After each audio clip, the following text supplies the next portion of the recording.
राधा माधव कुंज बिहारी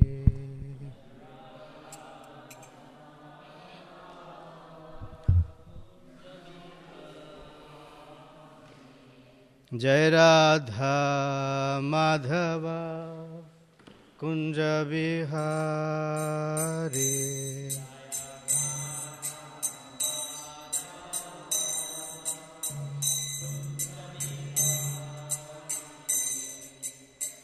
गोपीजना वल्लभ गिरिवरधारी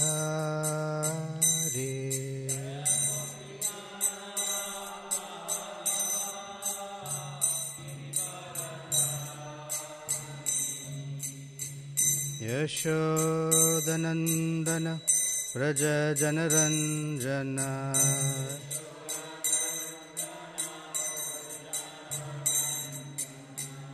यमुना तीरावनचारी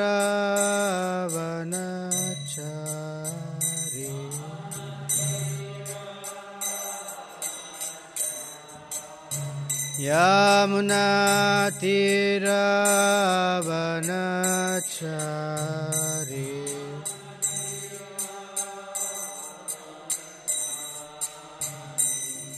जय राधा माधव कुंज बिहारी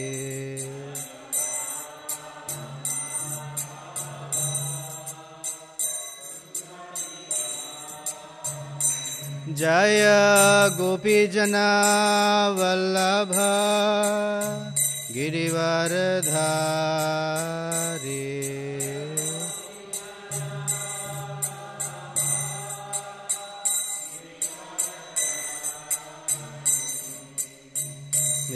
यशोदानंदन व्रज जनरंजन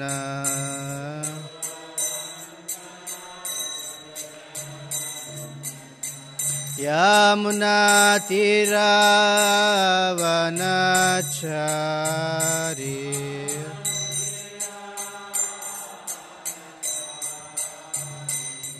जय राधा माधव कुंज विहारी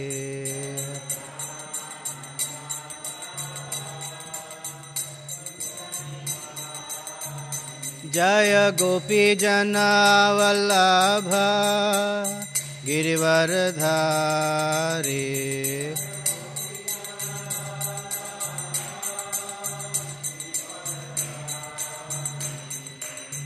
यशोदानंदन व्रज जनरंजन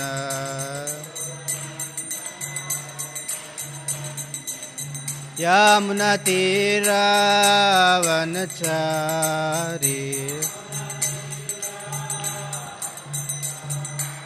यमुना तीरावनचारी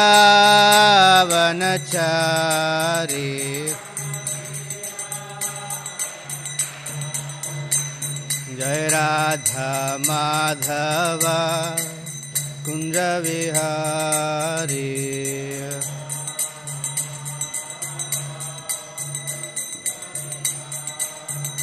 जय राधा माधव कुंज Vihari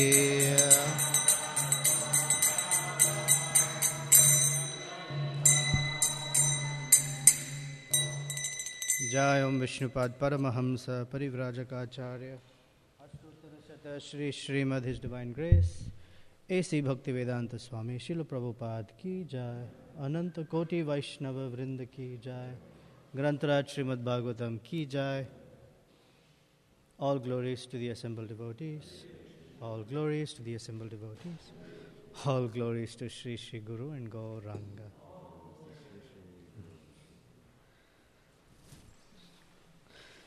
Well, I haven't been teased for a garland so much. Om Namo Bhagavate Vasudevaya.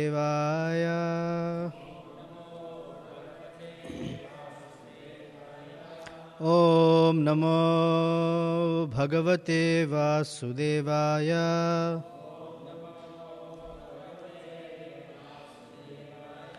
Om Namo Bhagavate Vasudevaya.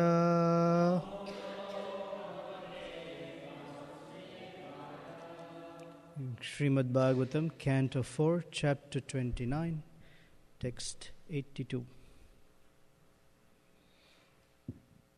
Tatraikagramanadhiro Govinda Charanambujam Vimukta Sango no Bhajan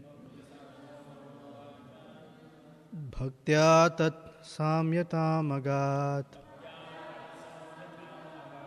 Tatraikagramanadhiro Govinda Charanambujam Vimukta Sango Nubhajan Bhaktya Tat Samyatamagat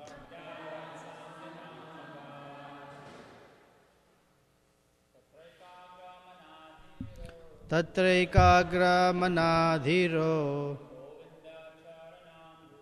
Govinda Charanambujam Vimukta Sango Nubhajan Bhaktya Tat Samyatamaga.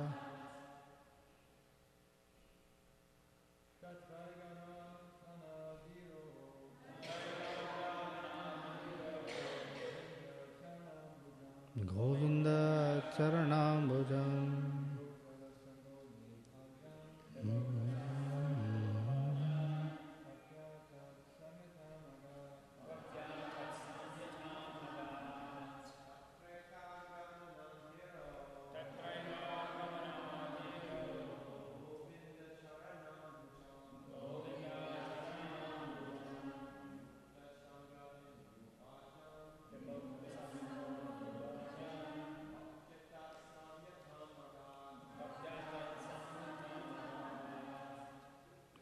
Ladies, please.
Tatra, there, eka agramanaha, with full attention, dhira, sober, Govinda, of Krishna, charana ambujam, unto the lotus feet, vimukta, freed from, sangaha, material association, anubhajan, continuously engaging in devotional service, bhaktya, by pure devotion, tat, with the Lord, samyatam, qualitative equality, agat, achieved. Translation and purport by Srila Prabhupada Ki Jai. Having undergone austerities and penances at Kapilashrama, King Prachina Barhi attained full liberation from all material designations. He constantly engaged in the transcendental loving service of the Lord and attained a spiritual position qualitatively equal to that of the Supreme Personality of Godhead. Purport. There is a special significance in the words Tat Samyatam Agat. The king attained the position of possessing the same status or the same form as that of the Lord. This definitely proves that the Supreme Personality of Godhead is always a person. In his impersonal feature, he is the rays of his transcendental body. When a living entity attains a spiritual perfection, when a living entity attains spiritual perfection, he also attains the same type of body known as Sat Chit Ananda Vigraha. This spiritual body never mixes with the material elements. Although in conditional life, the living entity is surrounded by material elements, earth, water, fire, air, sky, mind, intelligence, and ego, he remains aloof from them. In other words, the living entity can be liberated from the material condition at any moment, provided that he wishes to do so. This material environment is called Maya. According to Krishna, Daivihi esha gunamayi mama maya duratyaya mameva ye prapadyante maya metam tarantite. This divine energy of mind, consisting of the three modes of material nature, is difficult to overcome. But those who have surrendered unto me can easily cross beyond it. Bhagavad Gita, chapter 7, text 14. As soon as the living entity engages in the transcendental loving service of the Lord, he immediately attains freedom from all material conditions. Sagunan samatitya etan brahma bhuyaya kalpate. In the material state, the living entity is on the Jiva Bhuta platform, but when he renders devotional service to the Lord, he is elevated to the Brahma Bhuta platform. On the Brahma Bhuta platform, the living entity is liberated from material bondage, and he engages in the service of the Lord. In this verse, the word dhira is sometimes read as vira. Actually, there is not much difference. The word dhira means sober, and vira means hero. One who is struggling against Maya is a hero, and one who is sober enough to understand his position is a dhira. Without becoming sober or heroic, one cannot attain spiritual salvation. Om Ajnanatimmirandasya Jnananjana Salakaya Chakshur Unmilitam Yena Tasmai Shri Gurave Namaha Shri Chaitanya Manobhishtam Sthapitam Yena Bhutale Swayam Rupa Kadamahyam Dadati Swapadantikam Vancha kalpatarubhyascha kripa sindhubhya evacha patitanam pavanebhyo vaishnavebhyo namo namaha. Jai Shri Krishna Chaitanya Prabhu Nityananda Shri Advaita Gadadhara Shrivasadi Gaura Bhakta Vrinda Hare Krishna Krishna Krishna Hare Hare Hare Rama Rama Rama Hare Hare.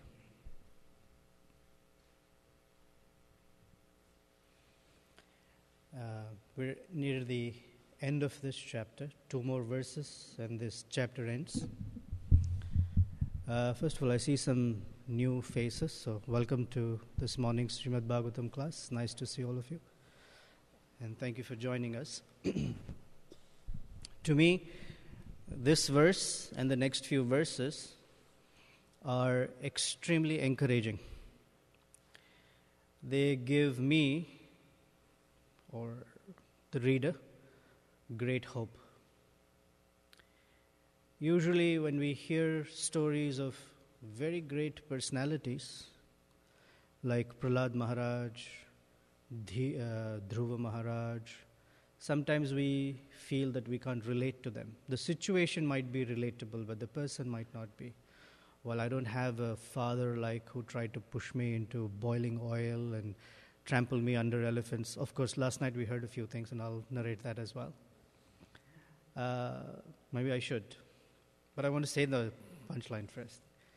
So we may not relate to the person per se, but in this particular pastime, we can all relate to Prachina Barhi, at least I can, very easily. He's an attached king. And he's not necessarily a very great personality, he's a pious man. And he has the great fortune of meeting a very fantastic personality, a sadhu, like Narada Muni. And by Narada's narrating him a story, an allegory, which he didn't understand, by the way. I mean, he was not even super bright in that sense. I mean, I hope somewhere King Prachina Barhi, who's the form of the Lord, doesn't, hurt me or anything. It's just this pastime. He's not necessarily super brilliant about things. So Narada Muni has to explain the whole allegory in such detail to him that, it's like the dummy's version. And he gets it. And from that association, we read in the past 2 verses what he did. He took that association seriously, he took the instruction seriously, and voila, look at him. He has the same form as the Supreme Personality of Godhead. Oh, I mean, this is the power of sincere devotional service can take anybody from nobody to some very, very awesome position. So this verse or this pastime gives great hope. We may be very, very attached. I'm using the word may, but I'm sure you get the point. We are very attached. We're very, very attached. Each of us has a different kind of conception that strongly attaches us to this material world. It's interesting. Our attachments are noticeable by everyone except ourselves. Really? I don't know. You? But it's there. Each one of us has these nice tentacles that by which we're holding on to this material conception of life. And by the association of Narada, that is released.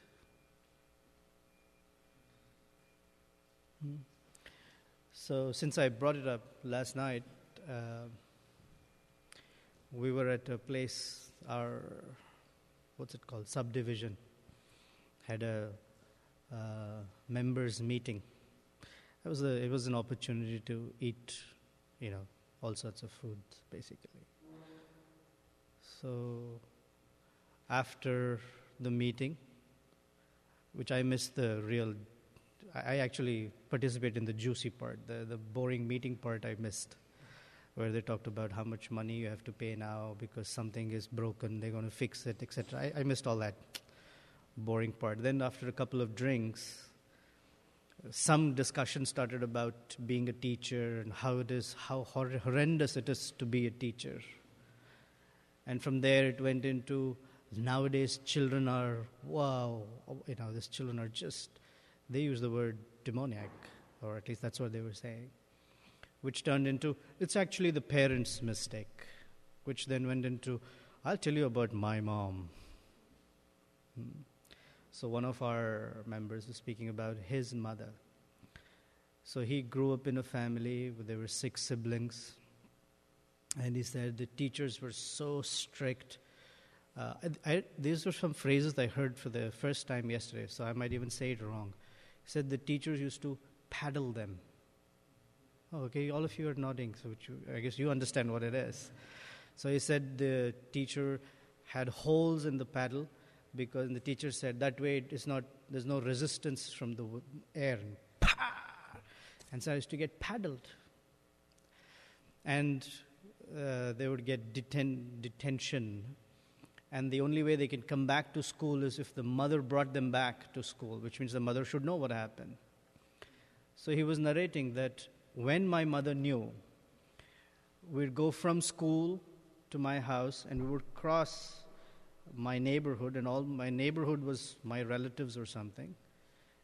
And they would all, as my mother would take me from school, she would be yelling, beating me, and all my relatives who were in that block would come out and, have their share and beat me up like anything till I was black and blue. And then my mother would take me home and put me in a bathtub, hot water with alcohol in it, and make me sit in that. And she would say, "My dear, I love you so much, I don't want you to get infected." I mean, just hearing that was like, wow, unbelievable. And so then they were narrating all their childhood stories of how strict their parents were. So we may not relate to that necessarily. We may not relate to Prahlad Maharaj necessarily. Although the difference is in their life, they were miserable. And this person kept saying, "I was abused, I was abused, I was abused." Then we read Prahlad Maharaj's story, and my God, was he abused like anything? I mean, the difference is Prahlad Maharaj was totally transcendental. He kept this smile on his face, which actually irritated Hiranyakashipu even more. So we can relate to Prachina Barhi's situation, that there is attachment. I mean, we can comfortably, is there nobody that can say, "I don't have an attachment"? There isn't a person like this. And if someone says, "Can you please tell me, is there any symptom by which I can know I have an attachment?" Yes, we call this material body. The attachment to enjoy, this enjoyment spirit, to get, or to say it differently, the pursuit of happiness within this material world is the indication of an attachment to a conception that in this world I can be happy. That's exactly Prachina Barhishad's situation. He's being very pious and all that is because he thinks he can be very happy in this material world. We may have different versions of it, but it's all very similar. And what makes the difference is good association, saintly association. By that saintly association, Prachina Barhishad's attachments became loosened because he was valuing that association. And one of the ways of valuing the association that we have is to follow the instructions of such a saintly person. It is not sufficient to say thank you and do nothing. That's not gratitude. The real expression of gratitude is to follow the instructions that Srila Prabhupada or our spiritual masters are giving. That gratitude is expressed in this form, Tatra Ekagra Mana, Dhira. Ekagra Mana means with single-pointed attention. This single-pointed attention also means that other distractions did not influence the following of whatever instruction was given. Very similar, the language we are used to in Bhagavad Gita is Vyavasayatmika Buddhi. The Prabhupada says single-pointed attention. That is that the purpose of my life is to take good association, proper instruction, and make my life successful. And if there are other distractions, there are whatever that comes, the problems of life, the threefold miseries, the pesky devotees. That's a joke. Devotees are not pesky, but these become real problems of life. We're not distracted by those things. Every situation is a great opportunity to look within as to what is it that Krishna might be addressing for me. That is called dhira. That's the next word, sober. Sober mind means considering. The opposite of sober is intoxicated, means bewildered. I saw a t-shirt.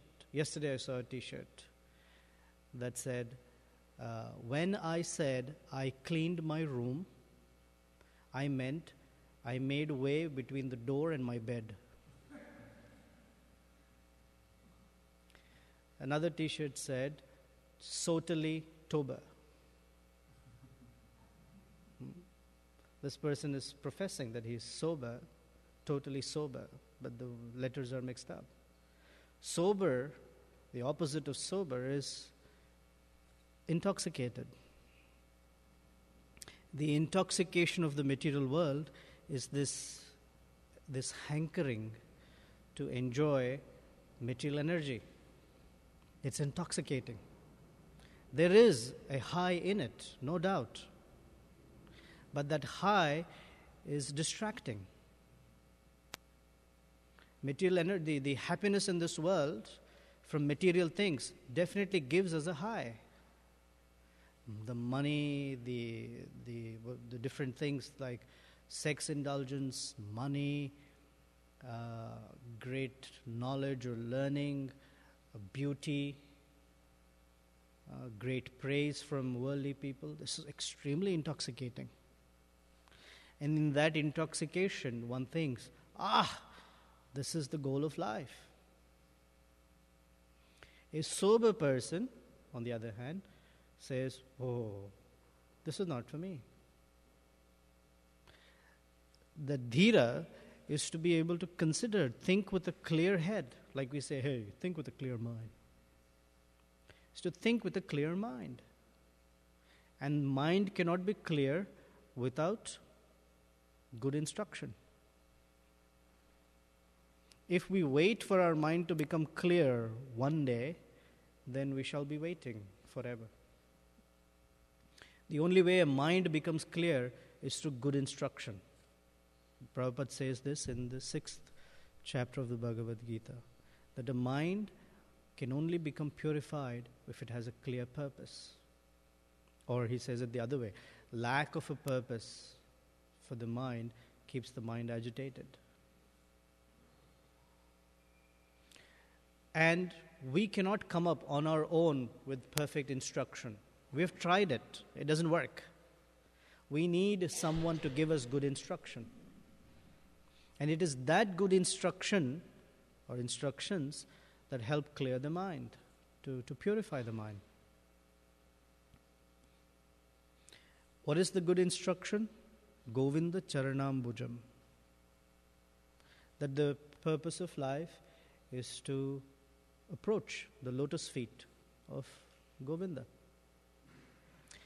It is interesting. Govinda means the giver of pleasure to the senses. After all, that's what we're looking for.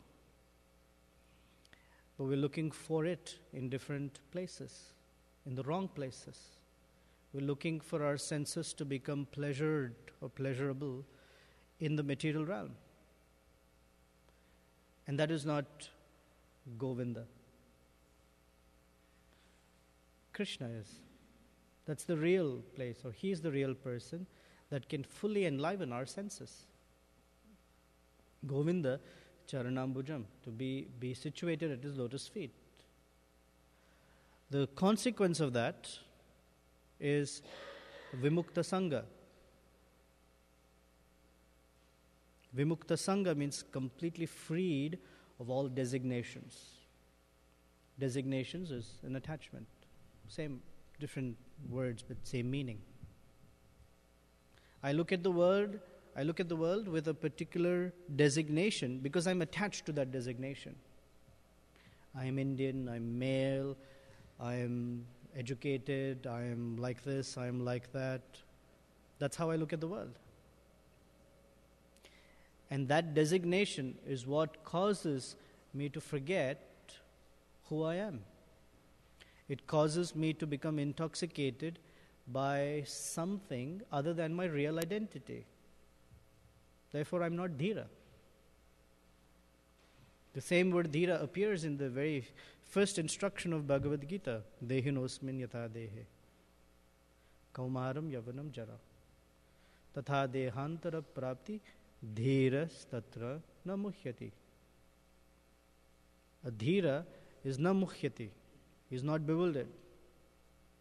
So when we are bewildered, we are not dhira.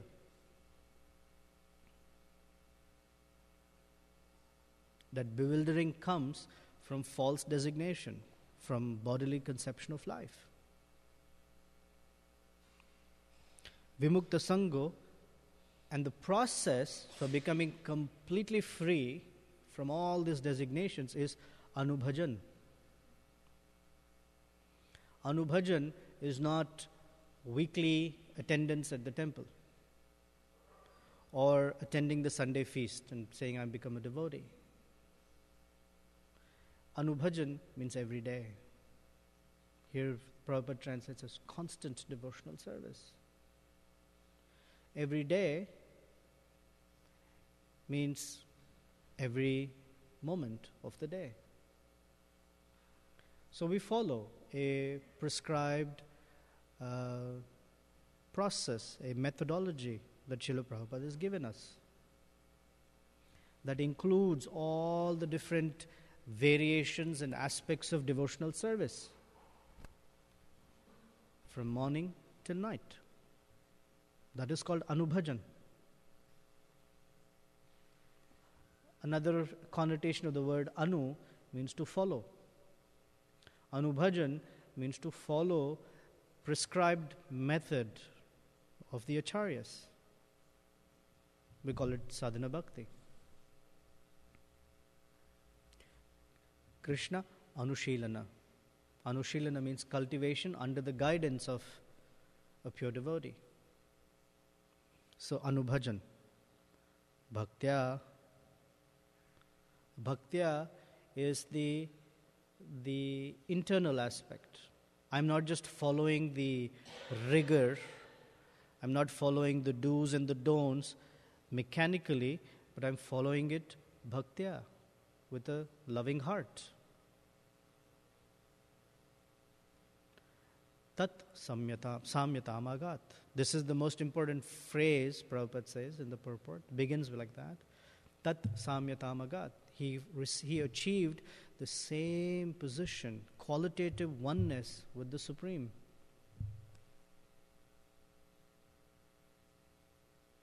Lovingly executing devotional service constantly with a fixed mind and intelligence,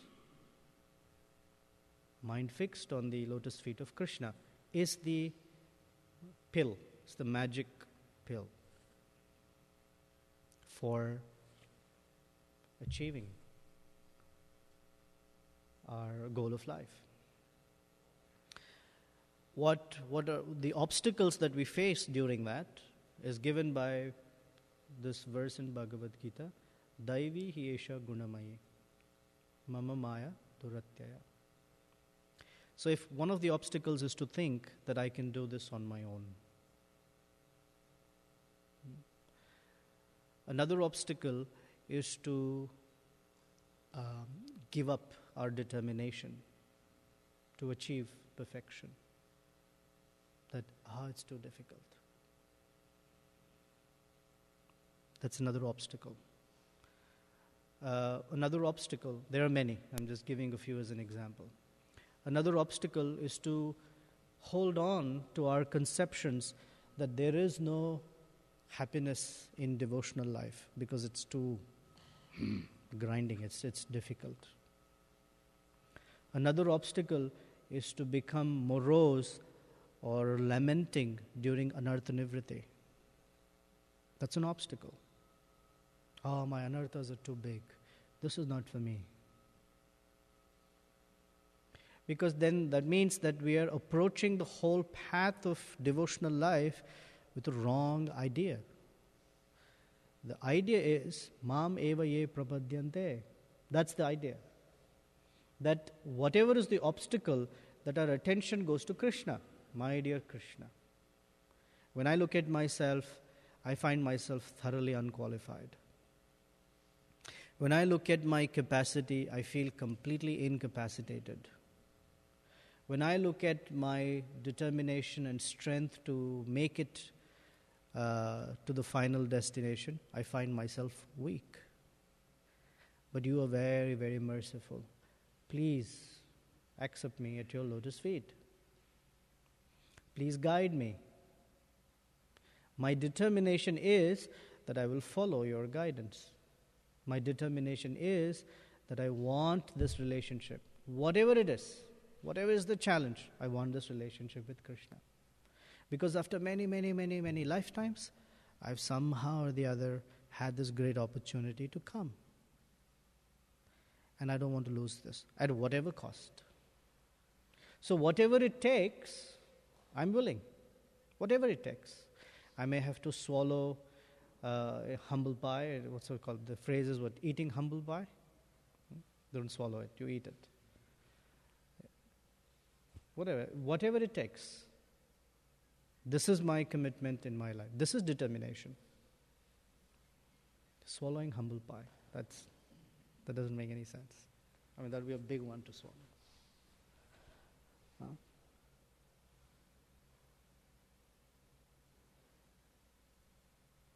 So that is the Mameva ye prapadyante.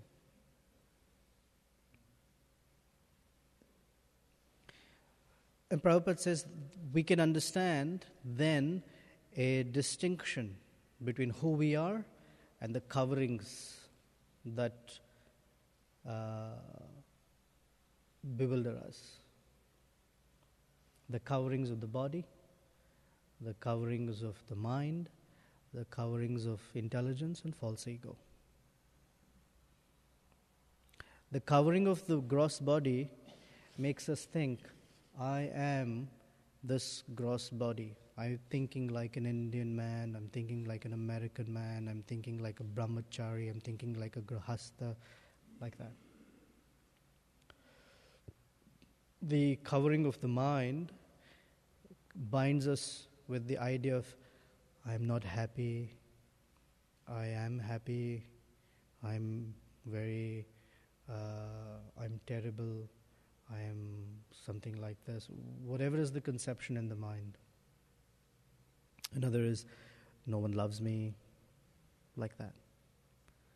The coverings of the intelligence bewilders us in thinking, I can never figure anything out. Or I can figure everything out. I know how to take care of it. I know how to do it. I know it. And the false ego is the real culprit. That false ego is that I am looking for happiness outside of Krishna. It is not so conscious, it works so subconsciously and such a subtle level that we may not be thinking, oh, I want to enjoy separate from Krishna, but we are habituated to that. That's the problem with false ego.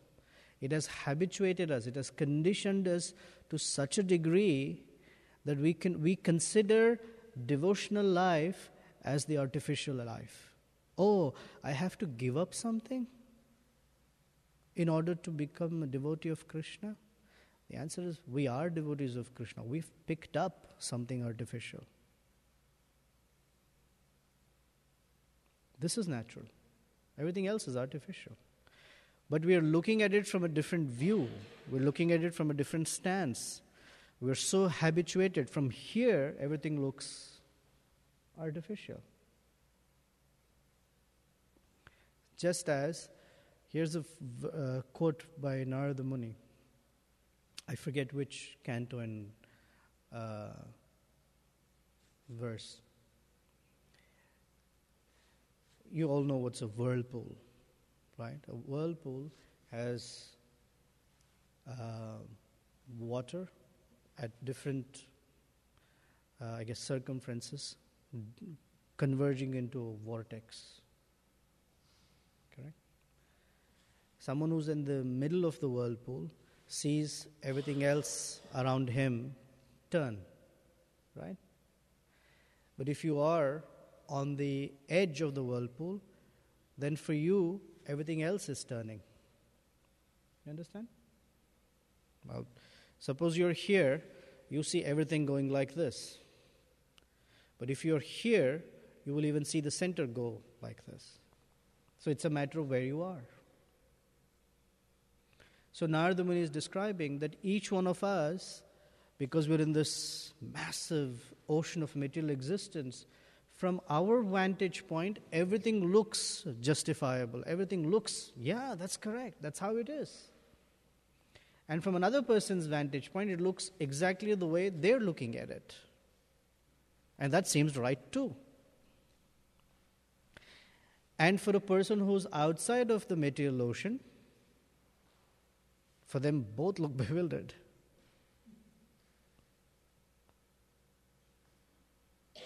Because it's all relative. And in the relative realm, there is nothing called right or wrong. Both are right, and by the way, both are wrong. Because it's relative.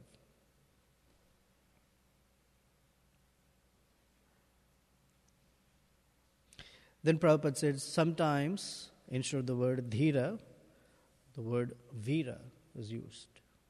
Dhira means sober, and vira means hero. Who's the real hero? Superman? Imaginary.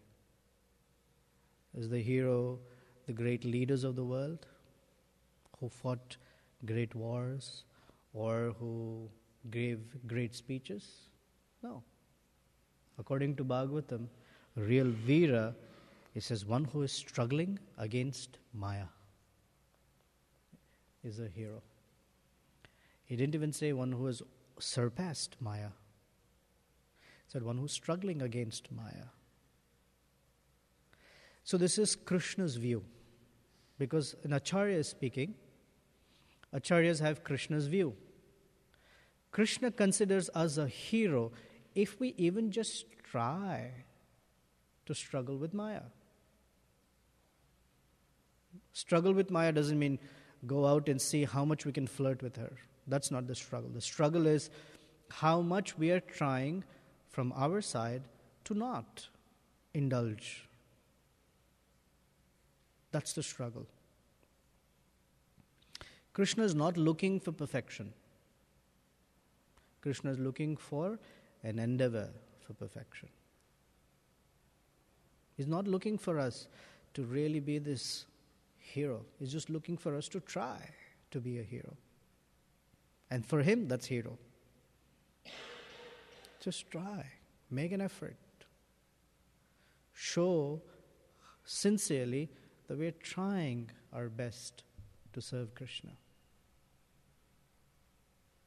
And that's all Krishna cares about. Everything else he takes care. So Prabhupada is saying a Veera, a hero, I'll read this again. Like I said, this verse is great hope. One who is struggling against Maya is a hero. And one who is sober enough to understand his position is a Dhira. And these two go together. Oh, I'm in such a precarious position. Maya, or this material energy, can very quickly bewilder me. This is called Dhira. And therefore I should not be anywhere in the neighborhood of Maya Devi. It is a Veera. The Veera tendency, the heroic tendency, is expressed, or quality is expressed by our daily execution of sadhana. Very sincerely. Body may not cooperate, the mind usually doesn't cooperate, but it doesn't matter. We wake up. We attend the Mangalarati, we attend the chanting of japa, we attend Bhagavatam class.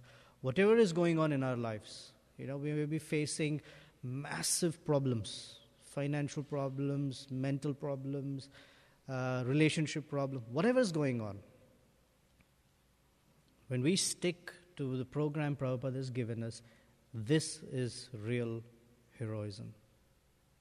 And that's what Krishna is looking at. That yes, this person is sincere to want me. Anyway, I'm speaking for encouraging myself, so think of it that way, because I said this verse is extremely, extremely encouraging. So those are some thoughts. Any comments? Anyone would like to add anything? Or ask? Yes, Girish?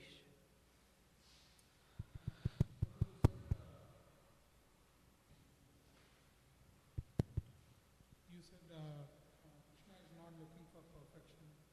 Right. He is looking for endeavor for perfection. And we also hear that if we have a tinge of material desire at the time of death, then we won't be with Krishna. We will still be in the material world. So how do we understand these two? Yeah, both are not different. Endeavor for perfection means I'm aware that I'm attached or I have limitations. I'm aware of it. I'm aware that I have. I may not be aware of what all I have. However, I'm showing Krishna that I'm genuine about my relationship with him. I may not be at the perfect stage, but that's not what Krishna is looking for anyway. In the conception of things from a loving perspective, Krishna is not a cruel master. Krishna is a very loving master. So that sentence, even if there's a tinge of material desire at the time of death, I haven't heard it like that. I've heard that, it's like if I'm on my deathbed and I look at a fly, and somehow I'm thinking about Krishna and I consider, oh, there's a fly in the room. It doesn't mean I become a fly in my next life. It doesn't mean like that. Oh, you know what?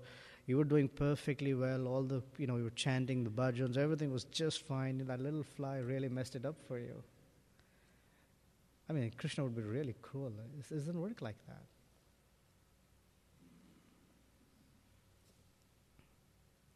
The material desire, if we hold on to, still somewhere, Krishna, maybe in this world there is happiness that I haven't really figured out yet, then yes, we get another opportunity.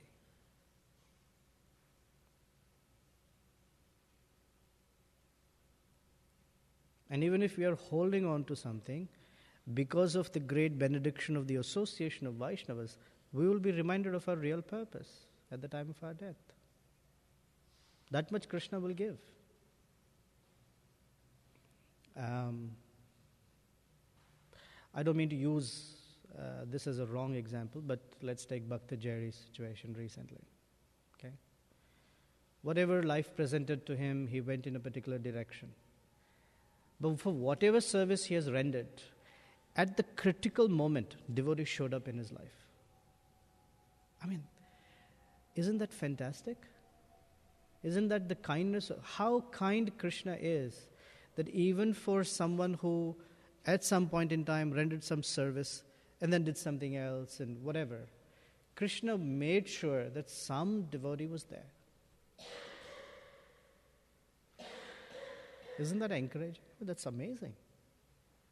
Then what to speak of person like him here in this situation? Anubhajan, fixed, doing. Fixed is not like pure devotee fixed, but fixed that, yes, this is what I want in my life. I think Krishna will do whatever is necessary to help. We have to see it as a very loving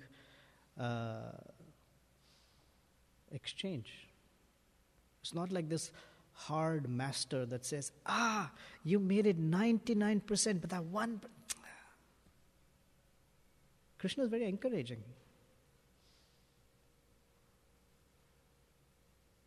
Does that answer your question?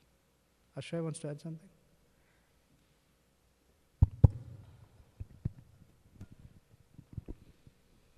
I don't know if I want to add anything.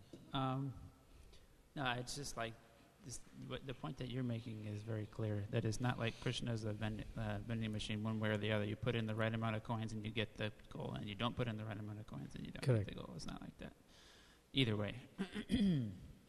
Prabhupada uses the language, if you just happen to think of the wrong thing at the time of death, then you will get material body.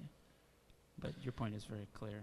And the thing I was thinking in all of that is that we have to be honest. Do I really want a relationship with Krishna, or am I just like doing activities every day and I'm thinking that means I'm going to go back to Godhead? So if we're honest internally, then this question is not really so important. It's more of like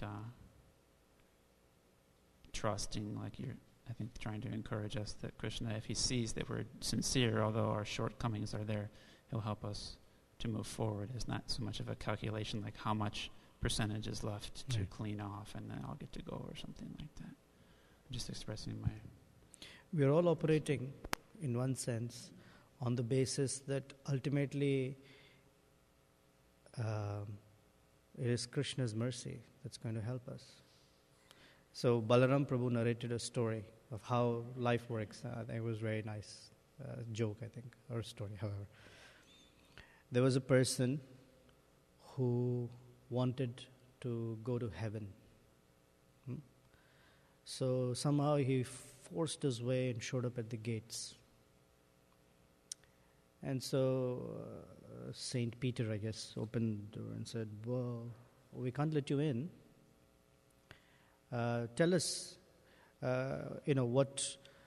what you've done, that by which we can grade your practices to say whether you can come into heaven or not. So this person said, I went to church every week of my life. I never missed a Sunday.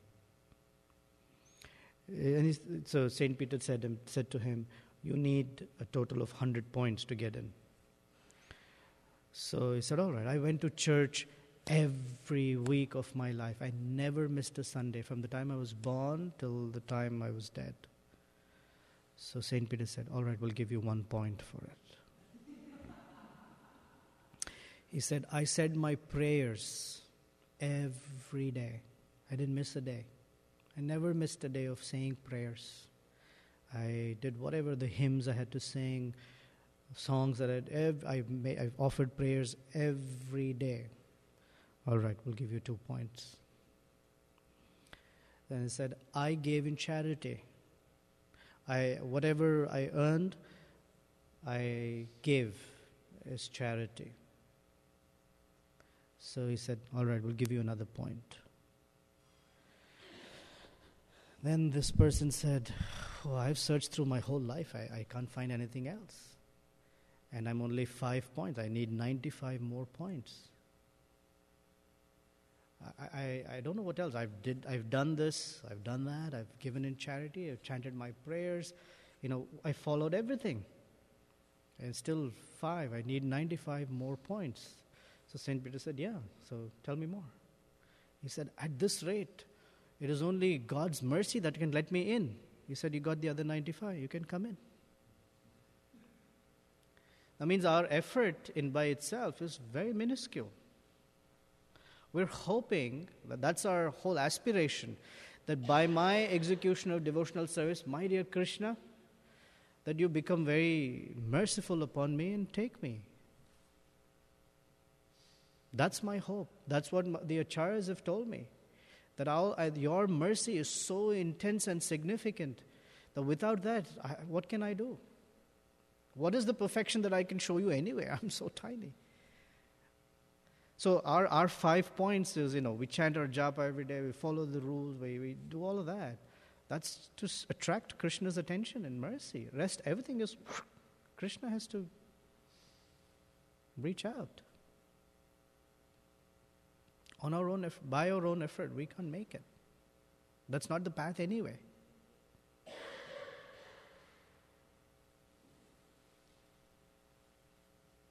Okay, anything else, Ashray?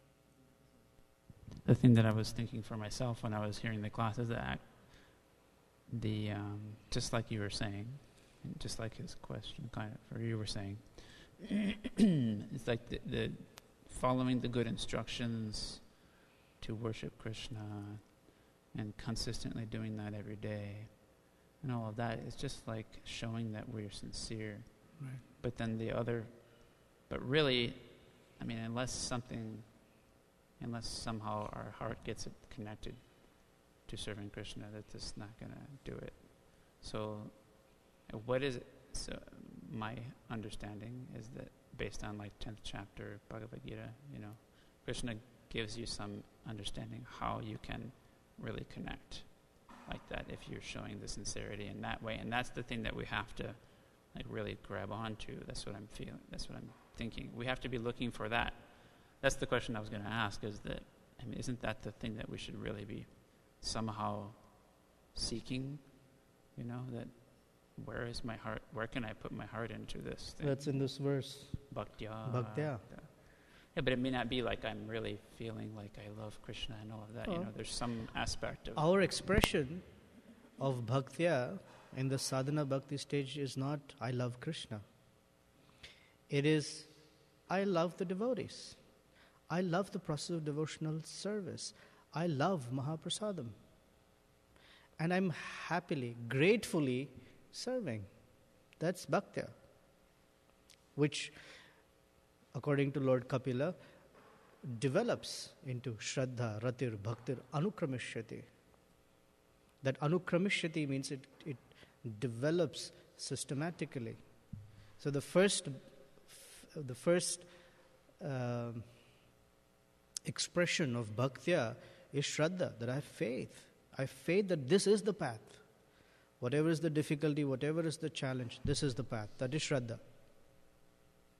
Ratir is, I'm attached to devotional service. I'm attached to the devotees. I'm attached to Krishna. Bhaktir, I love. Love then awakens from that. The first symptom of love is faith.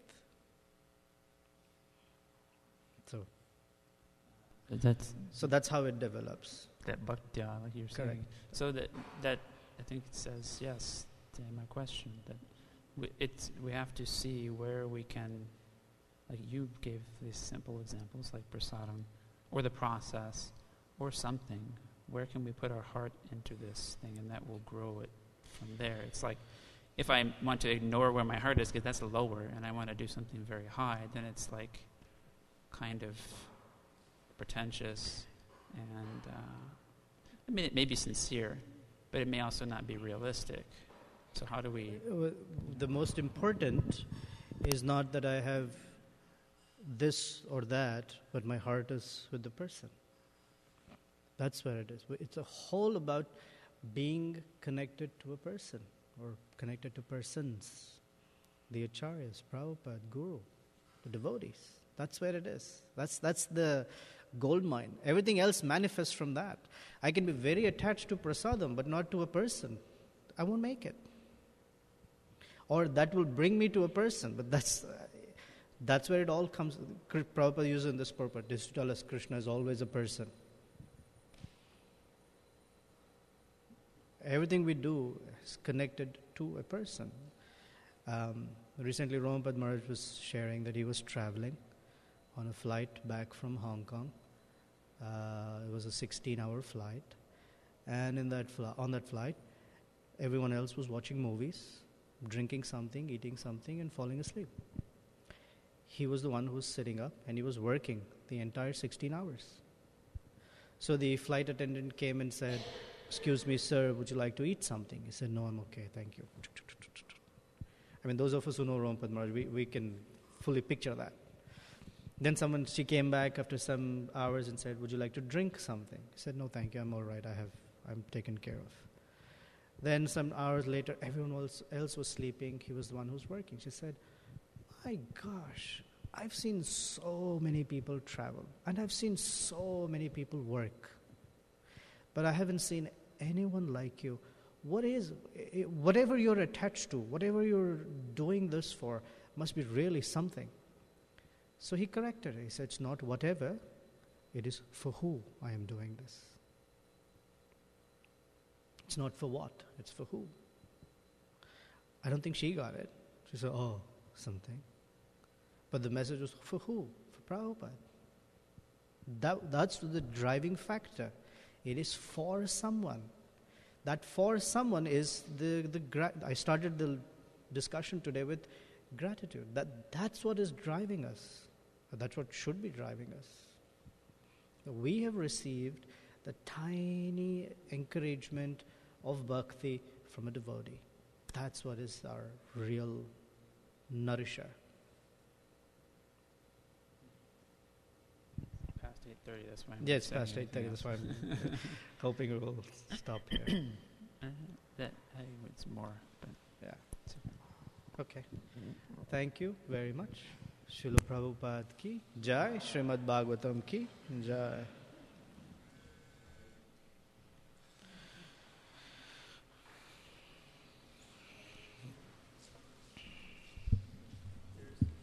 Ishta Goshti downstairs for temple devotees.